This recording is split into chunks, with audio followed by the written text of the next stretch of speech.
Have you ever wondered who led the church after St. Peter's martyrdom? What kind of man would be entrusted with continuing the mission of the Prince of the Apostles? Today, we begin with a humble but remarkable figure, Saint Clement I. Though history tells us little about his early life, tradition whispers that he was born in the 1st century, perhaps in Rome, into a world still steeped in paganism. Some sources suggest he came from a noble Roman family, while others hint at Jewish heritage. Whatever his background, one truth stands firm. Clement lived in the very days of the apostles. According to St. Irenaeus, Clement was personally acquainted with Peter and Paul. He had, as Irenaeus writes, the preaching of the apostles still ringing in his ears. Some even believe he is the same Clement mentioned by St. Paul in his letter to the Philippians, as a fellow laborer in the gospel. Later tradition says Clement was ordained by St. Peter himself, forming a living chain of faith from Jesus, through Peter, to him. He did not immediately seek leadership. In fact, some stories suggest he hesitated, feeling unworthy. But eventually, when the church in Rome needed a shepherd, he answered the call. Around the year 88 AD, after the deaths of Popes Linus and Anacletus, Clement became the Bishop of Rome, the 3rd successor of St. Peter. The church, still young and fragile, had just survived Nero's brutal persecution. Clement's call was clear: to lead the flock of Christ with courage, fidelity, and love. This is where our story truly begins, with a man formed by the apostles, entrusted to carry forward their sacred mission in the heart of the Roman Empire. Saint Clement I was more than just a bishop. He was a living bridge between the apostles and the next generation of believers. As one of the Apostolic Fathers, Clement carried a sacred trust to safeguard and hand on the faith he received directly from Peter and Paul. He belonged to that rare generation who could say, "I learned Christ from those who walked with him." The church historian Eusebius affirms that Clement was a contemporary of the apostles and that he worked closely with them. One can imagine Clement, still a young disciple, listening to Peter's powerful preaching in Rome or watching Paul speak with urgency and fire. Their witness shaped him, and it would soon shape the church through him. But these were not peaceful times. Clement lived through the chaos that followed Nero's persecution, through the fear of Domitian's wrath, and through the fragile beginnings of what would become the global Catholic Church. Christians were hunted. They worshipped in secret. And yet, the faith continued to grow. Like a fire that could not be quenched, in the face of these dangers, Clement stood firm.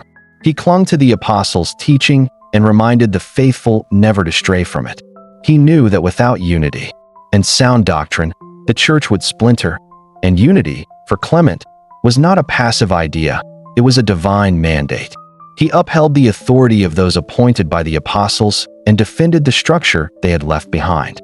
His life was a testimony to continuity and obedience, to the idea that what the apostles began must be preserved, not reinvented. Through Clement, the early church saw that the voice of Peter still echoed in Rome, and that the promises of Christ to guide and protect his church were already being fulfilled. During his time as Bishop of Rome, Pope Clement I left a legacy that still echoes through the centuries. His greatest and most enduring gift to the church was a single, powerful letter, the first epistle of Clement to the Corinthians. Around the year 95 AD, Clement received troubling news from the Christian community in Corinth.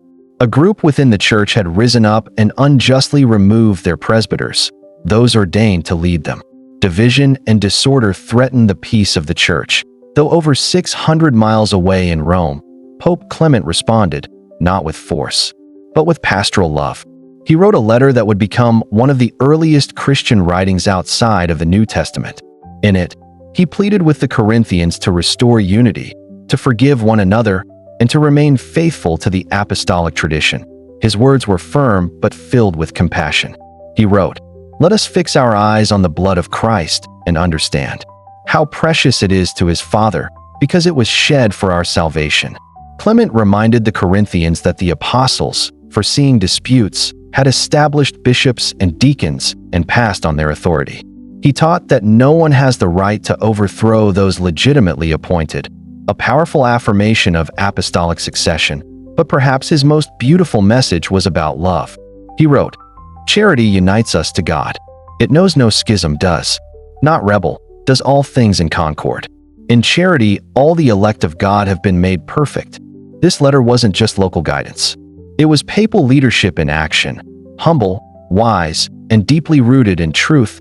So powerful was Clement's message that his letter was read publicly in some churches, even during Massachusetts. For some early Christians, it nearly held the weight of Scripture. Through this one act, this one letter, Clement showed what it means to be the successor of Peter, to protect the unity of the church, to defend her sacred order, and to shepherd her people with the love of Christ. As with many saints of the early church, the end of Clement's earthly journey is wrapped in both history and holy legend that we know he died around the year 99 or 100 AD, and that he died for his faith. Tradition tells us that during the reign of Emperor Trajan, Pope Clement was arrested for preaching the gospel and was sent into exile to the mines of Crimea. There, even in chains, he continued to serve, comforting prisoners, baptizing converts, and encouraging his fellow Christians. One ancient story says that he performed a miracle, striking a rock to bring water to his fellow workers, just as Moses did in the desert. But Clement's growing influence alarmed the Roman authorities. And so, according to legend, he was sentenced to death by drowning, an anchor tied around his neck, cast into the sea. That anchor would become his symbol, the sign of a faith that holds firm even in the storm. Centuries later, Christian missionaries Cyril and Methodius claimed to recover his relics and brought them back to Rome. Today, they rest in the Basilica of Saint Clement, just steps from where he may have once walked. Whether or not every detail of his martyrdom can be verified, the heart of the story is true. Clement gave his life for Christ, not just in death, but in every breath of his service to the church. He is honored today as a saint, a martyr, and a pope who carried Peter's mission into the next generation. His name is even included in the ancient Roman canon of the Mass. Among the earliest confessors of the faith, Saint Clement's life and his death are a testimony to the cost of discipleship and the eternal value of standing firm in the truth. What does the life of Saint Clement I mean for us today? In a world often marked by confusion, division, and spiritual fatigue, Clement offers a model of faithfulness, courage, and unity. He reminds us that the church was never meant to stand on shifting ground, but on the unbroken foundation of the apostles. Clement held fast to that foundation. He taught that unity is not built on emotion or convenience, but on truth, tradition, and sacrificial love. He showed us that the role of a true shepherd is not to please the world, but to guide souls to Christ. And perhaps most beautifully, he reminded us that charity, the love of Christ, is the bond that holds the church together. His words echo across the centuries. Charity unites us to God. It does all things in harmony. That message is just as urgent now as it was in the year 95 AD. Are we, today, building that harmony in our own families, parishes, and communities? Do we stand firm in the teachings passed down from Peter and the apostles? Or do we bend with the winds of the world? Saint Clement calls us back to what is faithful, holy, and true. That he reminds us that the office of Peter is not a relic of history, but a living, God-ordained mission that continues in the church today.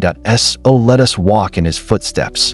With humility, with steadfast love, and with deep reverence for the gospel, he gave his life to preserve. And let us never forget, the story of Saint Clement is not just history. It is part of our inheritance as Catholics. Folded hands, thank you for joining us in rediscovering the life and legacy of Saint Clement I. Loudspeaker, if this story inspired you, please like this video, share it with friends, and subscribe to our channel, Jesus Way of Salvation. Together, let's carry the light of truth forward, just as Saint Clement did, faithfully, boldly, and with unwavering hope. God bless you.